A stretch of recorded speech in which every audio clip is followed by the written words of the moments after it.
To create what's called a new quiz in Canvas, you go to plus quiz under the quizzes area and then click on new quizzes. New quizzes is a different type of quiz than the classic quizzes. It's got more enhanced capabilities.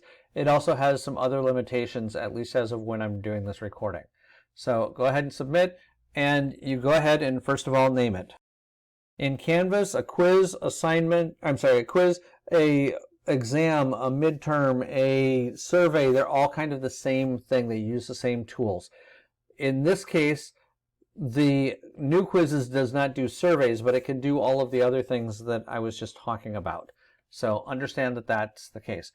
Here in new quizzes, you can give the quiz a certain number of points. So let's say I want it to be 10 points. The assignment group I want to put it in, quiz. How do I want to display the grade, and whether or not I want to account this towards the final grade.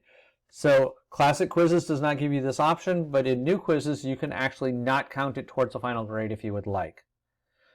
Don't worry about the submission type. Here you assign it and put in the due date that you want it assigned for. And so I'm going to paste that in, and I want it available from the Friday before that. All right.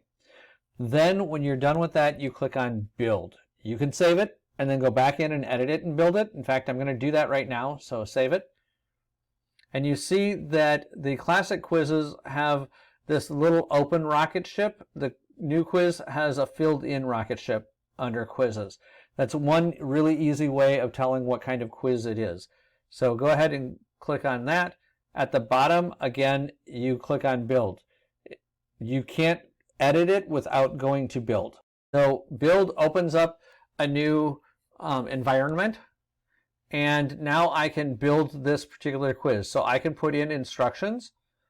Anytime you see a pencil, you can type in instructions, and now I can hit plus to add the different types of questions. So one of the nice things about new quizzes is you've got a lot of different options for types of questions. Categorization allows you to take and categorize everything. We're going to dig into a lot of these question types in other videos.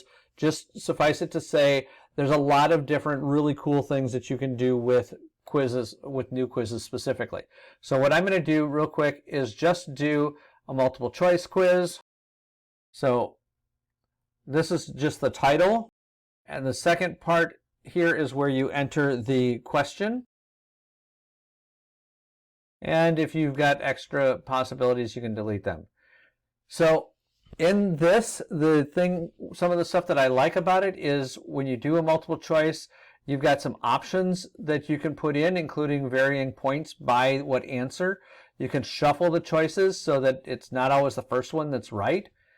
You can choose which one is right up here at the beginning, add an answer, potential answer, align it to an outcome if you've got outcomes set up in your course. You can put it into a bank right here in this area, and you can specify the number of points right here. So let's go with 1 point on this one. I'm going to hit done. And now I've just created this one question, 1 point quiz, but I've told it that it's worth 10 points. I want to do this because I want to go into what some of these other settings are. So here at the top is settings. So I can shuffle questions, shuffle answers. I can ask one question at a time or not. Multiple choice, it's kind of nice to not ask one question at a time, but if you're doing essay, it's nice to ask one question at a time. You can require student access code. If you watch the videos on classic quizzes, you'll hear me talk about the access code is really good for if students are in class, then they get the access code. If they're not in class, they don't. So that can be nice to try to encourage your students to show up for class. You can offer a time limit, and let's go with, say, 10 minutes. Filter by IP addresses. I have not yet come up with a good reason to use this. You can allow a calculator. You can allow multiple attempts. If you allow multiple attempts, do you want to keep the highest score? How many attempts do you want? And do you want to require a certain amount of time between attempts? So let's say that this is a pretest for a for a topic, you may want to force them to take an hour between attempts at the pretest. So that way, basically, they have time to go and review the material before they can get back into that particular test. Or maybe it's a test or something like that. So basically, whatever you're doing, this gives you the ability to allow for a waiting period before they can take the test again. Again, some really neat features. And then restricting the student result view. What do you want to show the students as a result of taking this? Show the points awarded overall and per question, show the points possible overall and per question, show the items question, show the student's response. If you show the student's response, do you want to indicate if they're correct or incorrect? If you indicate that, do you want to show the correct answer with the incorrect answer, and then show item feedback?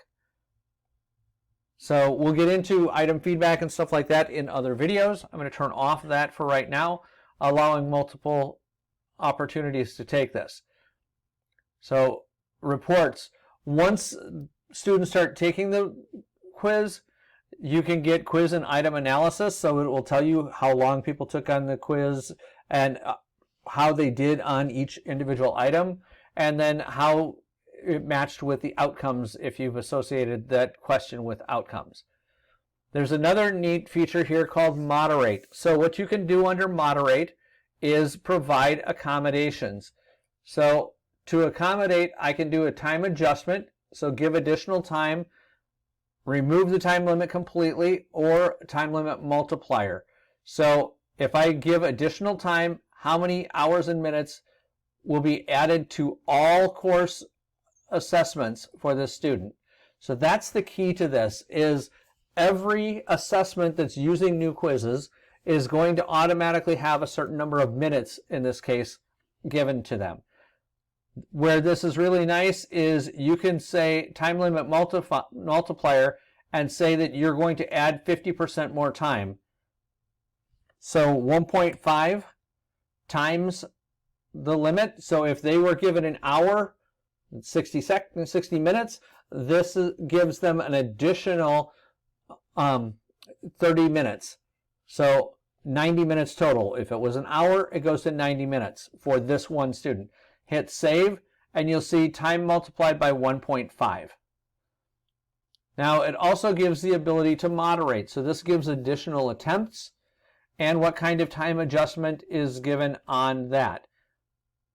So this student already receives 1.5 additional minutes. Do they need to get additional minutes on that? So it's a really neat ability for the student, for you to give the information for the student. Under accommodations, it is for all new quizzes. Under moderate is for this particular one. When you're done, you hit return, and now that quiz is set up and ready to go. It's a 10-point quiz, even though it only has one question worth 1 point in it. The answer to that question will be worth 10 points in the gradebook. We will dig into new quizzes more in subsequent videos. Just understand this is how you get in and create your first example of that new quiz.